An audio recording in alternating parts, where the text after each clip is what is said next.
Bem, eu vou trazer aqui para vocês esse novo slide. Billy, por favor, a documentação básica, isso aí não está na NR, não está em nenhum documento, isso aí é uma coisa que vocês vão ter, é uma coisa minha ou do setor, que vocês, toda vez que vocês estiverem numa obra e entrar um terceirizado, essa é a documentação básica para vocês pedirem. Então, vocês vão pedir o PCMAT ou o PPRA, né? O PCMAT é o Programa de Condições de Meio Ambiente na Indústria da Construção, pelo qual dá um nome da NR18, ou o PPRA. Por que PCMAT ou PPRA? Ele é obrigatório até 20 trabalhadores.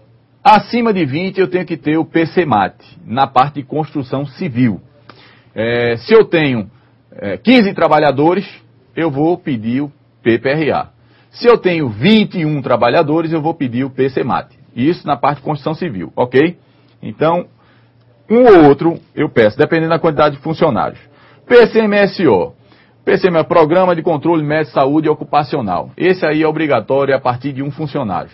Um funcionário, desculpa. Então, esse aí você já pode solicitar. Ficha de registro do empregado. Ok.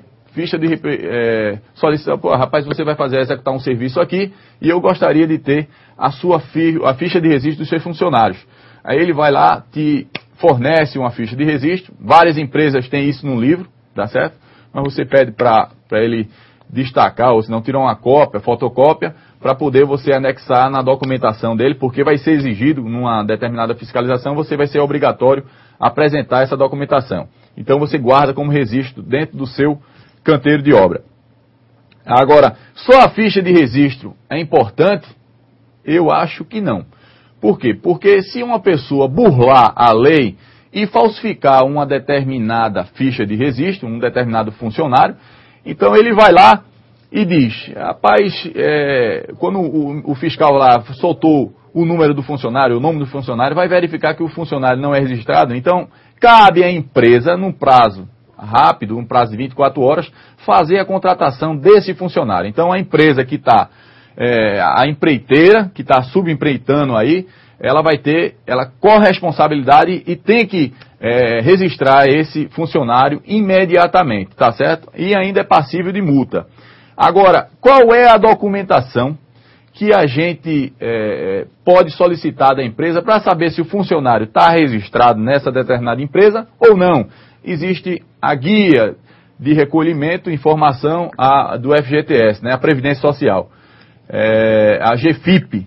Então, essa GFIP, no mês decorrente, você não pode solicitar, mas no mês anterior você pode solicitar para saber se a empresa está recolhendo o FGTS desse trabalhador ou não. Então, esse aí é um documento importante que a gente pode pedir também, incluir até aqui dentro. O atestado de saúde ocupacional, o ASO. Esse aí é importantíssimo também. Por quê?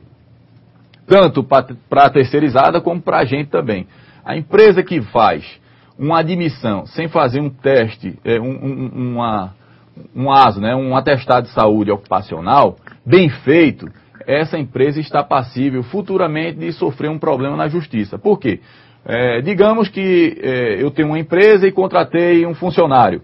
Esse funcionário hoje na minha empresa ele está como almoxarife, mas em tempos passados ele trabalhou como carpinteiro ou ajudante auxiliar de carpinteiro. Então, durante muito tempo ele trabalhou exposto ao ruído. E na empresa que ele trabalhou, por sua vez, não cuidava da parte de segurança do trabalho, ele não usava o protetor, então ele teve um rebaixamento auditivo relevante, digamos assim. Então, a partir do momento que eu admiti e não fiz o exame audiométrico nele, o que é que eu estou aceitando? O que é que eu estou acatando? Eu estou acatando um funcionário com um rebaixamento auditivo e que se o cara não for um cara 100%, um cara honesto, futuramente ele pode me acionar na justiça dizendo que ele estava trabalhando, adquiriu essa doença através da minha empresa. Então, o exame admissional e o exame, o ASO, o atestado de saúde ocupacional, é muito importante na entrada e também durante o período que ele tiver permanecer na empresa, assim como também quando for demitir o funcionário, o dimissional. São 5 situações que a gente tem o exame, né? Admissional, periódico, mudança de função, retorno ao trabalho e o demissional. Então, esses exames são de fundamental importância para a empresa se respaldar durante o período que o trabalhador estiver trabalhando e após ser demitido. Isso aí pode salvar a vida da empresa. A ordem de serviço. O que seria a ordem de serviço? É você falar, né, você escrever, né, o que o trabalhador tem que fazer e o que ele não tem que fazer dentro do canteiro de obra. Então eu vou dar a especificação do que ele vai, por escrito, né? Vou escrever, olha, você vai ter que utilizar os equipamentos de proteção individual. Aí eu vou citar capacete, vou citar fardamento, eu vou citar bota, né, calçado. Eu vou dizer a ele, olha, você está proibido, vamos supor que seja um servente, você está proibido em utilizar a parte elétrica ou fazer qualquer serviço na parte elétrica. Certo? Então, eu vou dizer a eles, olha, vou fazer através de um comunicado escrito e ele vai ter obrigação de assinar. Então ele vai tomar ciência assinando ali, dizendo que ele, a partir daquele momento, quando ele receber o treinamento admissional, né, ele vai receber ali e vai escrever dizendo que eu hoje, a partir de agora, eu estou ciente das minhas obrigações. E essa ciência é dada por escrito. Ele fica com a cópia, você fica com a outra, e esse documento vai para a pasta do funcionário. A ficha de EPI também é outro documento importante, aonde a gente vai relatar ao longo da permanência do funcionário, a gente vai relatar a entrega dos equipamentos. Nessa ficha de EPI, nós temos a colocação do certificado de aprovação lá, né, a data e o tipo de equipamento que a gente entregou. Então, serve para alguma coisa? Serve. Isso aí, juridicamente, um respaldo, por quê? Porque se o funcionário futuramente alegar que teve um problema, seja ele de qualquer forma lá da parte de segurança, problema auditivo, queda em altura, aí você vai ter essa ficha de EPI comprovando que você entregou esse determinado equipamento ao funcionário. E a LPT? A LPT nada mais é do que uma lista, né, uma lista de presença e treinamento, onde você vai registrar que você deu o treinamento ao funcionário. Então você vai registrar. Pessoal, diga uma coisa, a parte de segurança do trabalho, tudo tem que ser por escrito. Nada pode ser verbalmente, tá certo? Advertências por escrito. Então, tudo para a justiça só tem valor que está escrito e assinado, carimbado e validado. Nada de boca serve. A única coisa de boca que presta é beijo. E mesmo assim, dependendo em quem.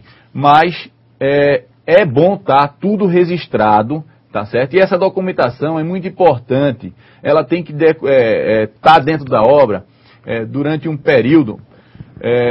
Você vai ter um período, quando terminar a obra, então, guardar no arquivo, porque você pode, depois de ainda 2 anos, o funcionário solicitar alguma coisa na justiça, alguma pendência. Por favor, perguntas? Temos sim, professor, do aluno Carlos, do Polo Escada. Em Certo. uma construção de um prédio de 5 andares, é necessário a presença de um técnico em segurança do trabalho todos os dias na obra? Carlos, né?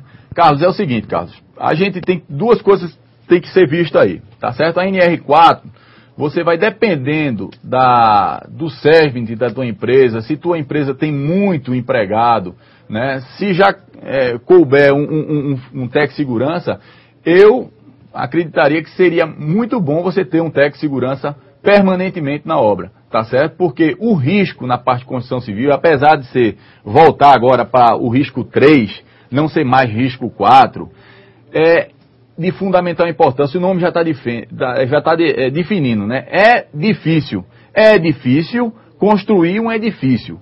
Então, tudo na parte de construção civil é difícil. É difícil quem constrói, é difícil os procedimentos, os equipamentos, tudo a gente está começando a engatear agora na parte de construção civil. A gente tem a primeira grande reformulação da NR18 em 1995. Então a gente está completando agora 15 anos da grande reformulação. As NRs foram criadas em 1978. Então a primeira edição saiu em 1981. Então a gente está começando a engatear. Se você voltar um pouquinho, 10 anos atrás ou 15 anos atrás, ainda lembro como o almoço era servido na construção. Através daquele saco do meio do cimento, o pessoal fazia ali o chamado traço, era uma coisa assim meio que complicada. Tem mais alguma? Não, professor, mais nenhuma dúvida, podemos continuar. Ok.